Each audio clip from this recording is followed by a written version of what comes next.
एक बार भगवान के सेवक ने भगवान से कहा, आप सारा दिन मूर्ति बनकर खड़े रहते हैं, आज आपकी जगह मैं आपका रूप धारण कर लूंगा और आप आराम से घूम आओ। भगवान ने भी सेवक की बात मान ली, लेकिन भगवान ने शर्त रखी कि जो भी प्रार्थना करने आए उन्हें केवल सुनना और कुछ नहीं कहना। सेवक ने शर्त स्वीकार कर ली और योजना के अनुसार सेवक भगवान की जगह मूर्ति बनकर खड़ा हो गया। पहला व्यक्ति जो मंदिर में आया वह एक व्यापारी था।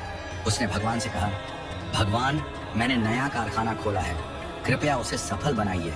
व्यापारी माथा टेकता है और तभी उसका बटुआ गिर जाता है। वह बटुआ गिराकर बिना देखे चला जाता है। सेवक बेचैन हो जाता है और सोचता है कि व्यापारी को बता दे कि उसका बटुआ गिर गया है, लेकिन भगवान की शर्तों के अनुसार वह कुछ नहीं कहता। कुछ समय बाद एक गरीब आदमी आता है और भगवान से कहता है, भगवान, घर में खाने के लिए कुछ नहीं है, कृपया हमारी मदद करें। भगवान के सामने बटुआ पड़ा होता है।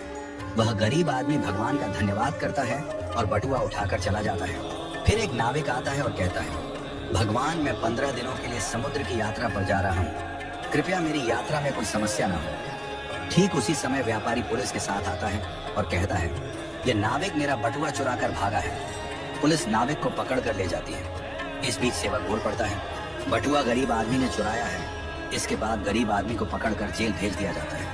रात को भगवान लौटते हैं और सेवक खुशी खुशी पूरा किस्सा सुनाता है। भगवान मुस्कुराते हुए कहते हैं, तुमने किसी का भला नहीं किया बल्कि सब कुछ बिगाड़ दिया।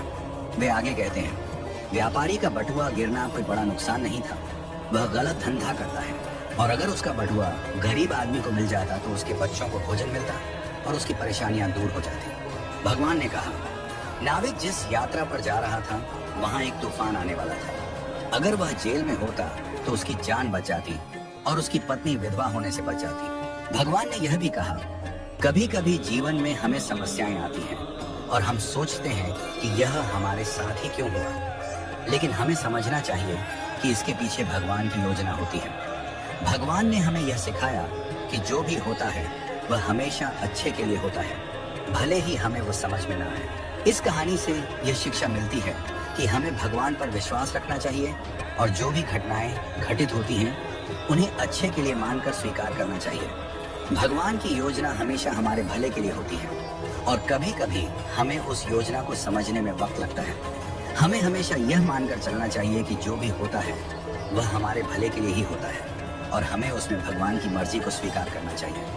हमें कभी भी किसी स्थिति में निराश या हताश नहीं होना चाहिए, क्योंकि हर घटना के पीछे कोई ना कोई गहरी योजना होती है जो हमारे जीवन को बेहतर बनाने के लिए